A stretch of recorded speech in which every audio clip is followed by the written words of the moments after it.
هاي يا جماعة، ازيكم عاملين ايه؟ يا رب تكونوا بخير وكويسين. النهاردة هاخدكم معايا روتيني قبل الدراسة، او بعمل حاجات ايه قبل الدراسة، بحيث ان هي تشجعني على الدراسة واعرف اذاكر براحتي كده واركز واعمل كل حاجة. اول حاجة دلوقتي علشان نقدر ان احنا نركز في الدراسة ونركز في المذاكرة بتاعتنا واحنا في اوضتنا، لازم نروق الأوضة. طبعا احنا على الصبح كده ولازم نكون فاطرين كمان.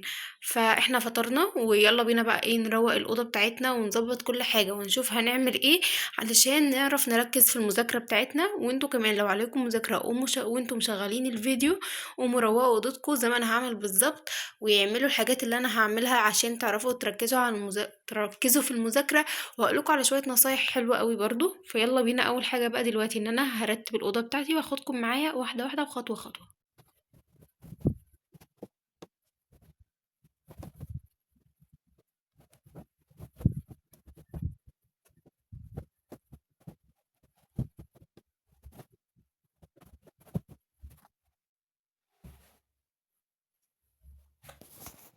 دلوقتي يا جماعة احنا رتبنا السرير بتاعنا، تعالوا بينا بقى نكمل بقية تنظيف وترتيب الأوضة. وهي أوضتي مش متكركبة قوي يعني، ده هي حاجات بسيطة زي السرير زي المكتب هفتح الشباك وهرش المعطر. يلا بينا. طبعا المنظر ده يا جماعة هقول لكم ليه. انا مش بذاكر في اوضتي، تمام؟ فانا بداية الفيديو قلت ايه ان انا لازم اذاكر في اوضتي النهارده ولازم ارتب معاكم الحاجه دي. فدلوقتي علشان انا مش بذاكر في اوضتي فمش بروق المكتب اصلا غير كل فين وفين، وكمان مش بذاكر عليه. فيلا بينا بقى نرتبه ونشوف هنذاكر عليه وهنعمل ايه. طيب يا جماعه، دلوقتي انا رتبت اوضتي وجهزت كل حاجه، فاضل بس ايه، جهزت المكتب يا جماعه اهو، حطيته كده قدام السرير وهحط بقى عليه الحاجه اللي انا هذاكر فيها.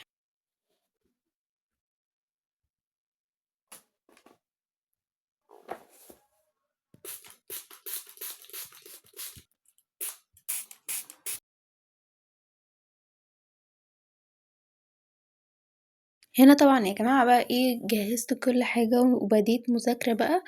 وزي ما وعدتكم في اول فيديو هقول لكم على شوية نصايح تمشوا بيها في المذاكرة. بصوا، لو انتوا بتنزلوا سناتر، تمام، وكمان احنا بقى عما نيجي نذاكر انا هتكلم عن نفسي واقول لكم على الحاجة اللي انا بعملها. انا لما مثلا انا بنزل سناتر، بنزل دروس.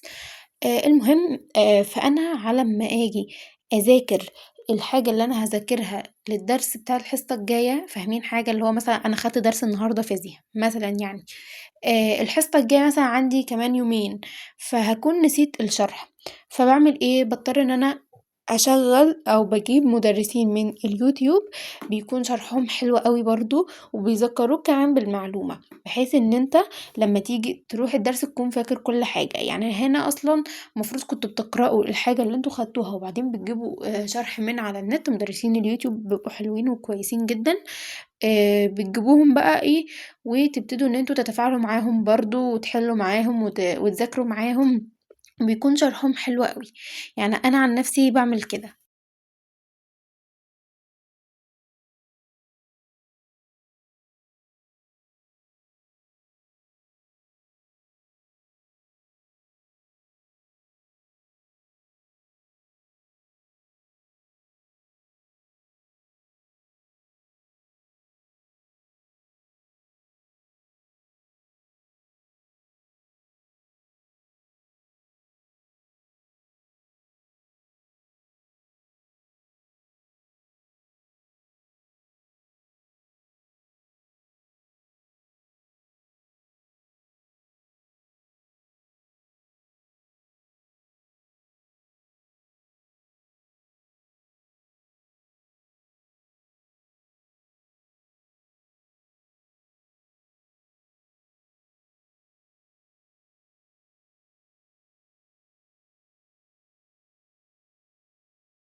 ونبتدي بقى في النصايح. أول حاجة لمّا تيجي تذاكر فيزيا مثلًا أو تذاكروا أي حاجة فيها تشغيل دماغ زي الرياضة أو الفيزيا مثلًا، حاولوا إن أنتم تذاكروها بالنهار، ما تذاكروش بالليل مثلًا الحاجات دي.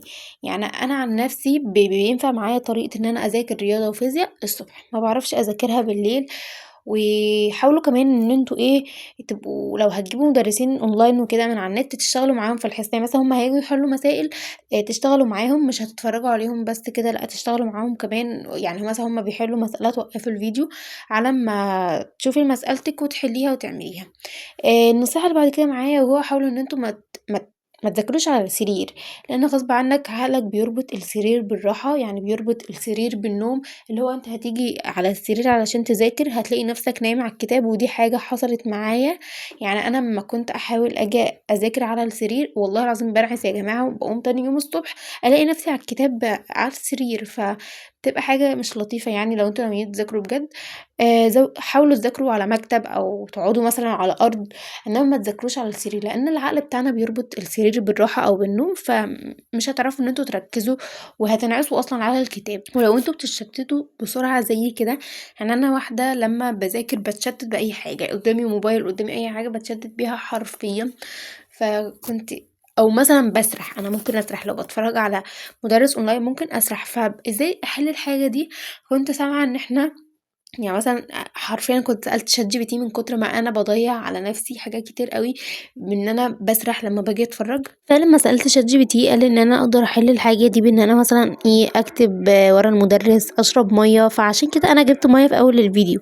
بس لو عجبكم الفيديو ما تنسوش تعملوا لايك واشتراك في القناة وسلام.